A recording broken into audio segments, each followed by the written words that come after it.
G'day fellas, and welcome to a pup patch update. Now, you might hear my voice is a bit raspy at the moment. Not only have I just woken up, but I'm also a bit sick.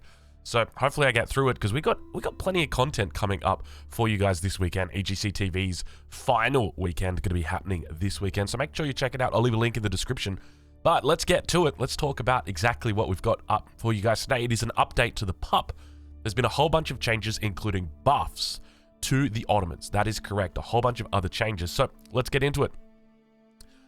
So we're bringing a new patch to the Age of Empires 4 September 2022 public update preview. This patch includes a few key fixes and adjustments based on observations from the pup that will carry over into the official release of Season 3. Please remember, the final unit speech for the civilizations of the Malians and Ottomans is not finalized. In this preview, you'll note that these new civilizations are using the English civ speech. We've already gone through that, so I don't know why we need to see that. Have I got the right one? Have I got the right one? Team ranked leaderboards. We have ranked leaderboards available for team games as well as 1v1. See how you stack up against other players in the pup ranked queue, so you can see it right there. I'll leave a link to this in the description as well. So the pups ranked season will end on the 26th of September at 10 AM PT, and they're going to test the rewards delivery system. And there might be a reason why you want to see that, and that is because they have done brand new, look at this, brand new ranking icons. So it starts off with Wood League, quite literally bronze. You are wooden, and then moves to silver, where it looks like you're kind of iron, which ironically is sometimes below wood. Actually, no, it's never not. Then onto gold, which I am at the moment, gold 3, and then onto platinum, and then diamond, and you can see that they just add a little crest at the top, diamond 1, 2, 3, and then finally conqueror. So very, very nice looking.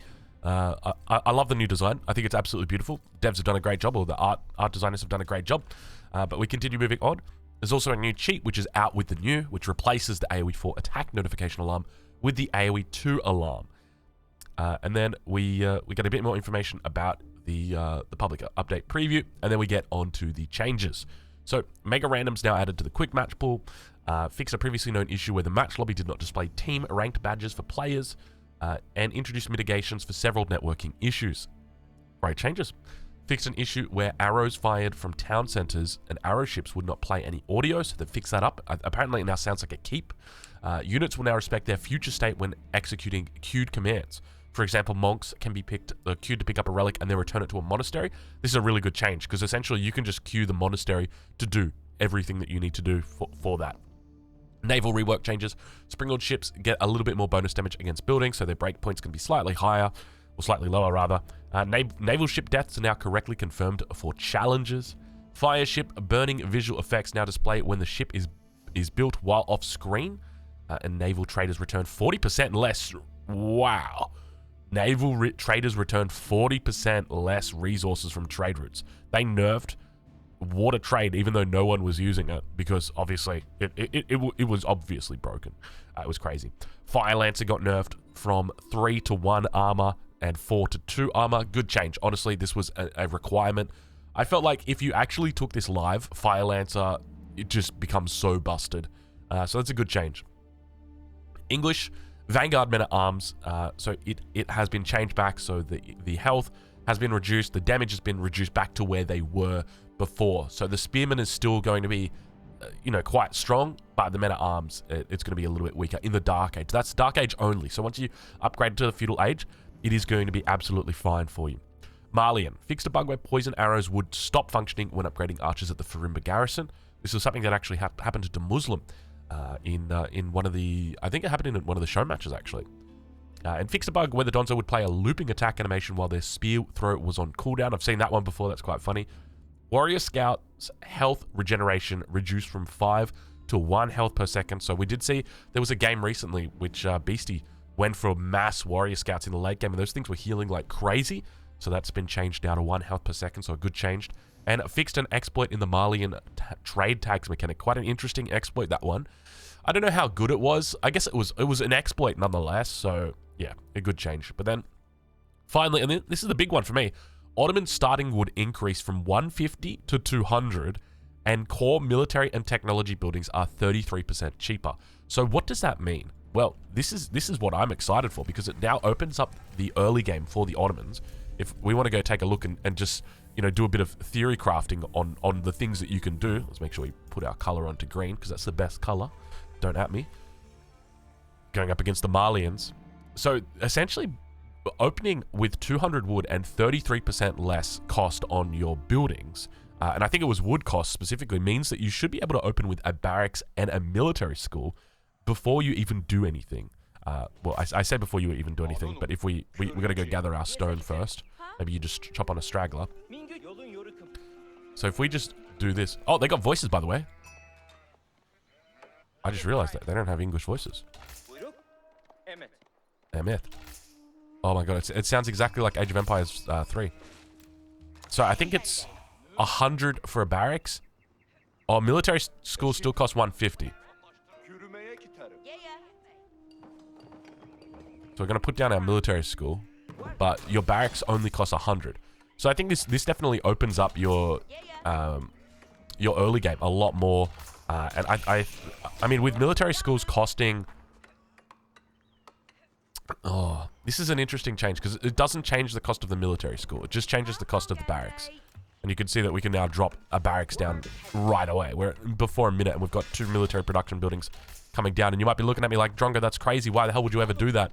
I had a whole potential strategy that I was working on behind the scenes. And this was part of it.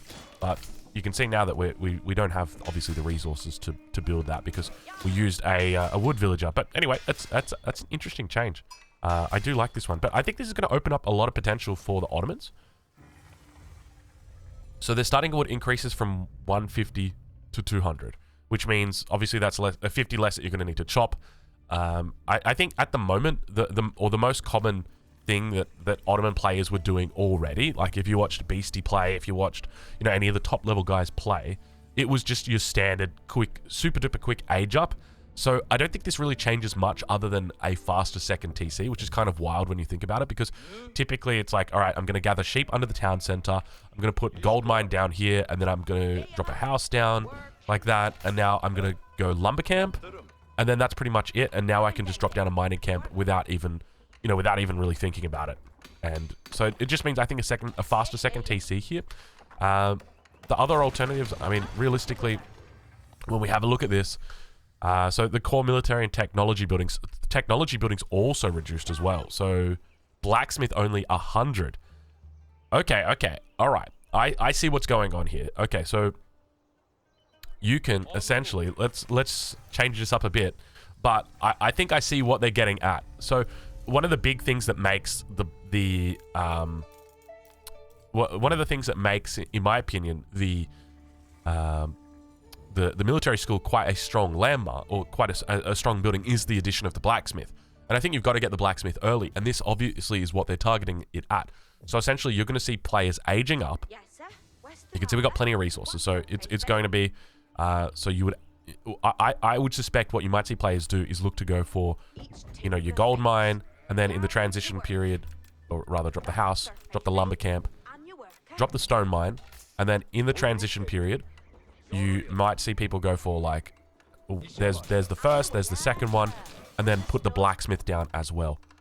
And then you can also afford to put down a stable as soon as you age up, because you're only using 200 wood for this, so that's 350 wood for these. That's pretty cheap, honestly. That's very cheap. The stable guarantees that you've got presence on the map.